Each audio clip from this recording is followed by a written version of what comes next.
In this edition of WUCF Artisodes, art inspires tranquility for grieving Central Florida residents.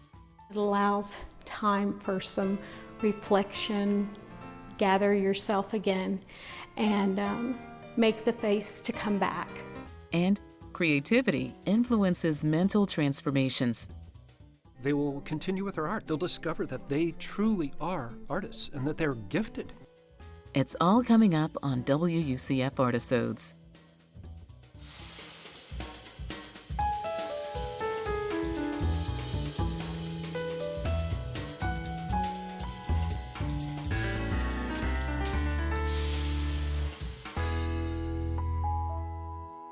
Gallery 2125 is a unique space located within the Lakeland Funeral Home and Memorial Gardens. Two local art agencies, Platform Art and Polk County Art Alliance, partnered together to open this calming space for the public. Exhibits change every 3 months and focus on local artists using all types of media.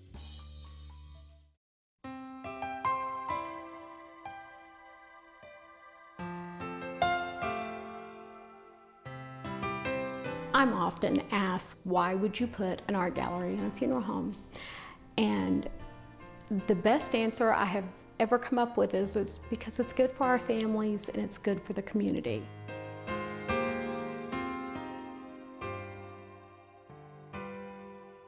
Platform Art is known for its non-traditional events that we host and create. We received a call from the managing partner of the Lakeland Memorial Gardens and Funeral Home, and the gentleman had an idea of including artwork in the funeral home. We asked him the hard questions. Did he think people were actually going to stop by the funeral home to see the gallery space? How would this be perceived? We were not completely confident that this was such a great idea. But after more conversations and we came to the facility, we realized that they were willing to actually renovate a small room, painted it, put in track lighting, furniture, lovely furniture, to really create a formal gallery space. And they also shared that they have about 2,500 people a month come through the facility. So with all of those details being offered in front of us, we were thrilled actually to jump at the chance and help them create a gallery. If you've ever been to the funeral home because you have lost a loved one, a good amount of time is wishing you were anywhere else but where you are. And this room sort of kind of gives you the ability to step out of that for a little while and go somewhere else, yet still be within 10 or 20 feet of where you need to be. And it allows time for some reflection, gather yourself again, and make the face to come back. We're one of the very few places in Polk County where you have a funeral, cemetery, crematory, and social center all wrapped up into one. The responses at the beginning was very mixed, all positive, but mixed as in, at first they may be a little ambivalent about why would you do this? Just not what people think of. And the truth is most people think of a funeral home in its immediate sense of dread. We now have people who come to our funeral home for no other reason but to come here.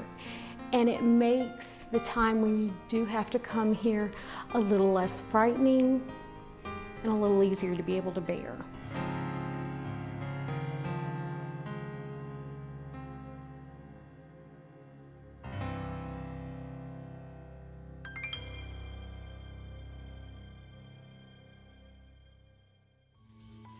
Brazilian installation artist Lucia Koch turns ordinary scenery into a place begging to be seen. At the Wexner Center in Columbus, Ohio, she uses mirrors to capture light and your attention.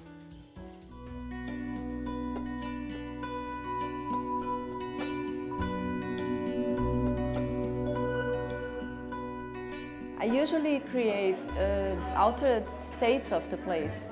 That's my motivation. because then I want to remove people from the ordinary experience with a place.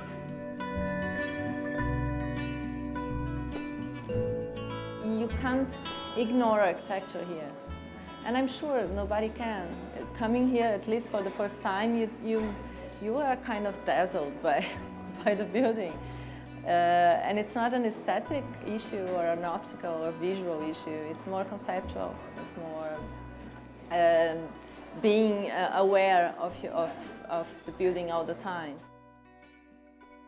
It was really Lucia's choice to work with Mirrors. What we did is engage her to do a site-specific project and to sort of react to the architecture of the Wexner Center, because that's what she does. She does site-specific installations using light, patterns, shadows, and in this case, mirrors. I wanted to work with Mirror because Mirror is this sort of device that, though it looks like a sensorial device or material, it's actually very mental, because it demands a comprehension and understanding of how the device works to understand what you're seeing.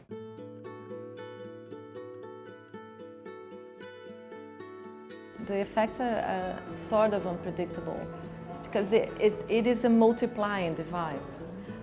And this sort of surprise that comes in the process of mounting and more than mounting and installing, it comes from the presence of the work in the place. With people interacting with it or just being around it, with the use of it.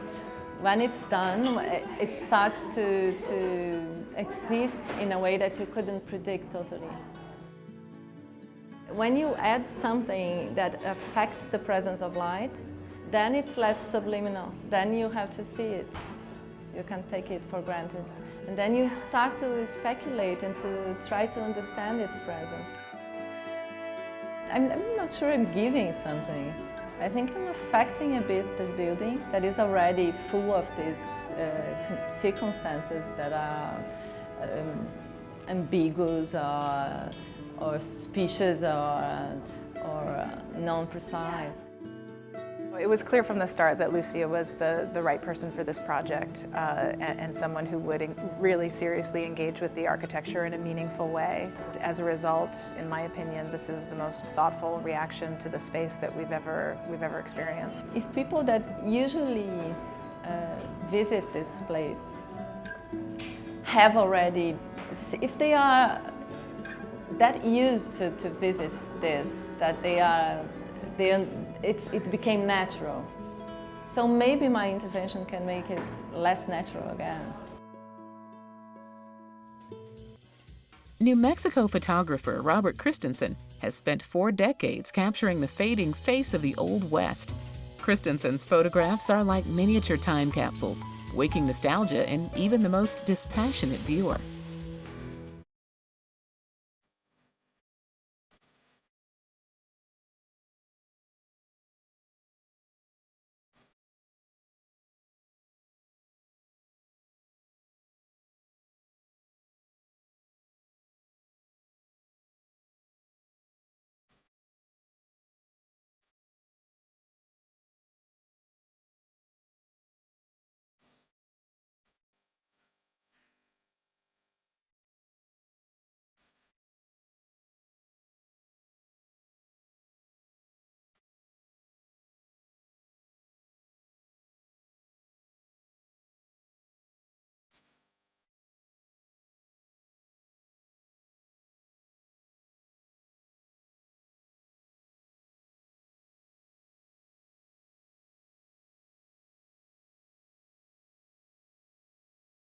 I never set out to document old architecture around New Mexico.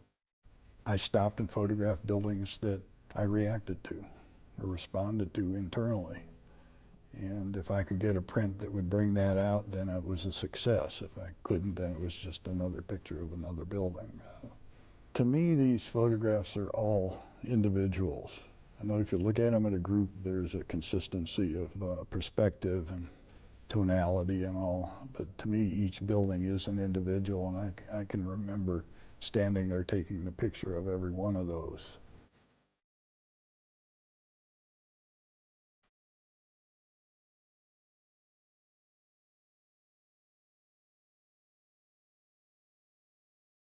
After my GI Bill ran out, I got a job driving a produce truck for a greenhouse down in Tomei.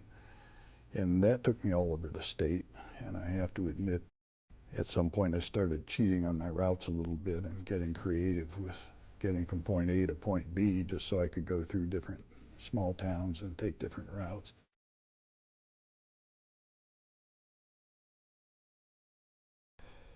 Paul Strand was one of the photographers who really influenced me. He did a lot of portraiture. In fact, he worked in New Mexico a lot. He said something to the effect that a good portrait leaves the viewer feeling as though they know the subject. They have met them, even though they never have met them. In other words, a portrait is going to say something about that person more than just what they look like. And that's what I'm trying to do with these buildings.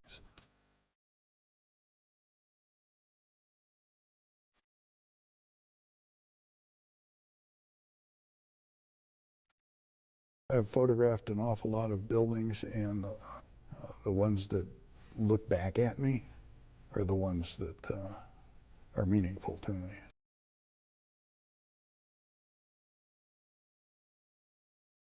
I think these places, as much as anything, reflect the personalities of the people who made them. It's a lot different now with all the building codes. Buildings are starting to take on a similarity that you just lose that kind of character.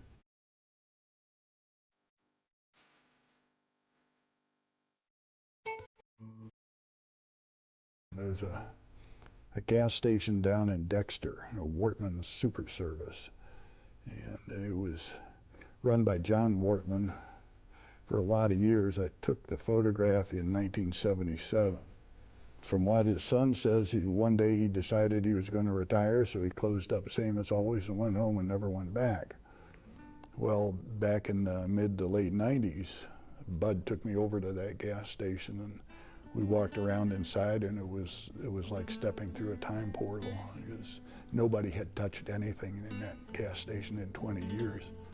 There were still candy bars under the counter and cigarettes in the rack on the wall, fan belts and cans of oil all over the place. It was like a little museum. One particular photograph that I took of some garage doors in a little adobe garage down in Belen. This young man had painted a bucolic scene on the front of it. It was starting to get kind of weathered. That was Florencio Chavez who painted this. Well, he was a young man. He had some mental disabilities, and he was hearing impaired. So he painted a lot of buildings around Valencia County. And apparently the family had no record of these. He died when he was 33. The family and I made contact, and of course I was happy to give him a copy of the prints because that's the only record they had of his work. And that building now is an auto parts store. I mean, the building is gone. The site is an auto parts store.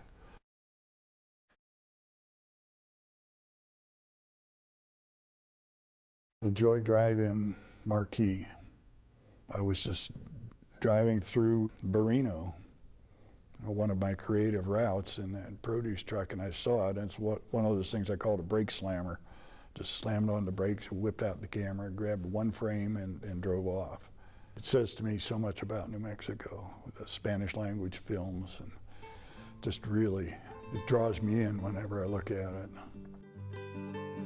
I could almost see all the local Spanish families in their 1930s and 1940s cars driving in there for their weekend treat.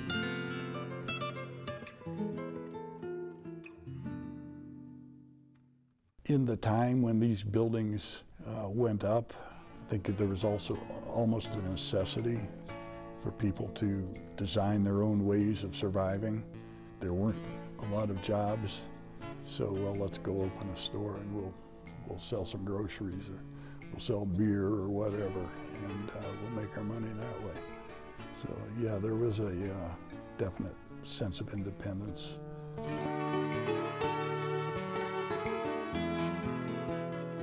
The people in the small villages, they are a reflection of these places. That's where the villages came from. That is their history. And these places say as much about the people behind them as they do about my response to the buildings. In Kettering, Ohio, the team at We Care Arts open their doors to those most in need, offering supportive services to help meet the creative and social challenges of the clients. It is a transformative place where everyone is accepted and can embrace the healing power of creating art.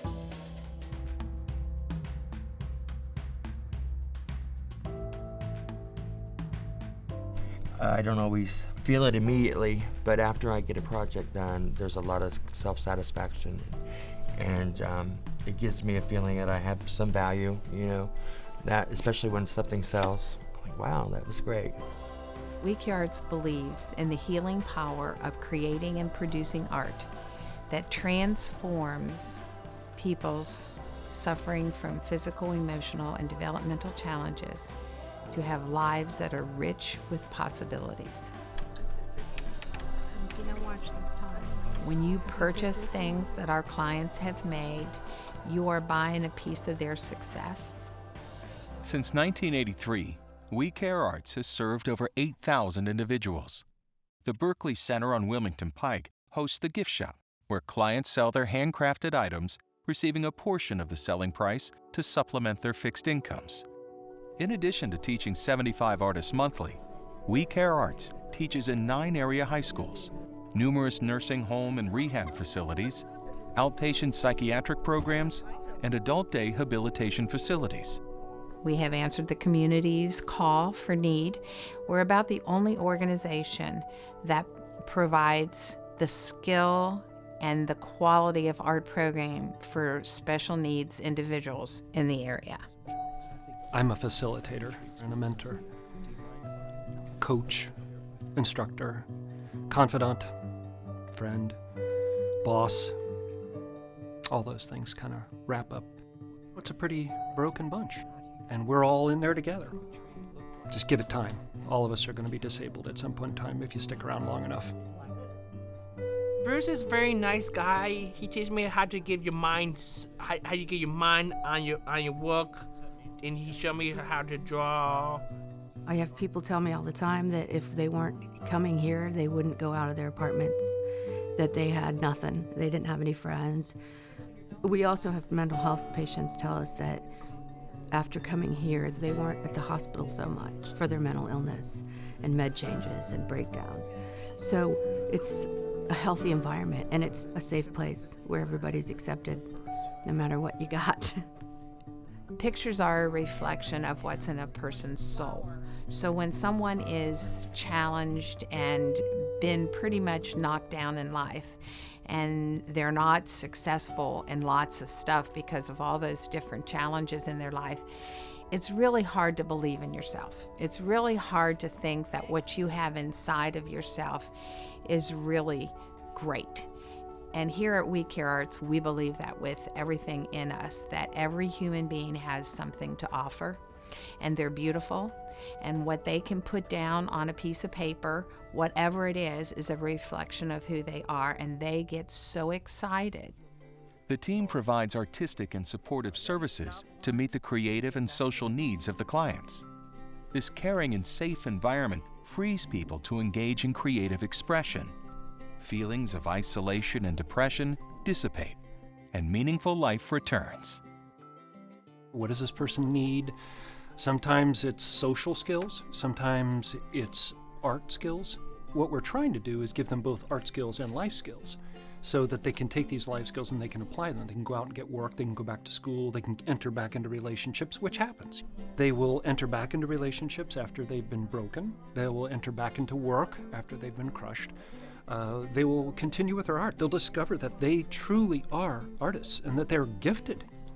Art is not going to be for everyone, But for those that it is for, it really touches them deeply and gives them some power to and courage to transform themselves, to start over, to get back on their feet, to create an existence for themselves where they can be happy and content, and they've got something to live for and something to fight for. It's a pretty big deal for some people. We have teachers here that believe in the human spirit and believe that everyone needs just a hand up sometimes, and we just provide those steps so that they can feel good about themselves. They have life goals as well as art goals, and so they are working specifically towards something.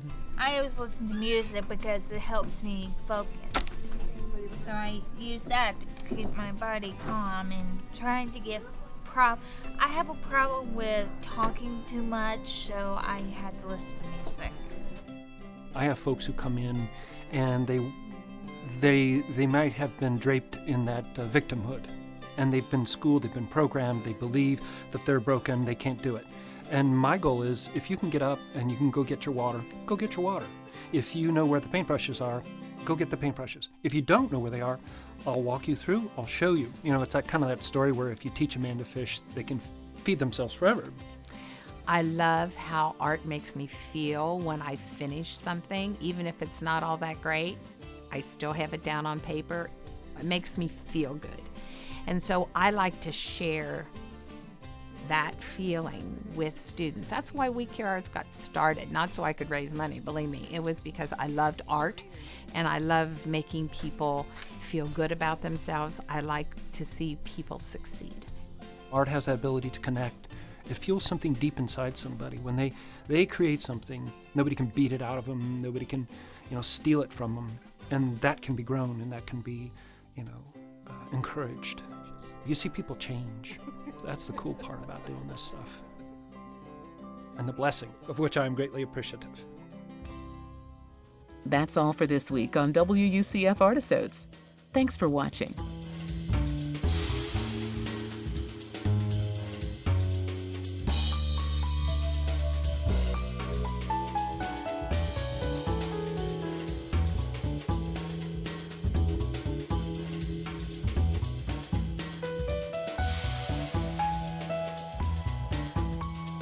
For more arts and culture, visit our website at wucftv.org/artisodes, where you can find feature videos and more.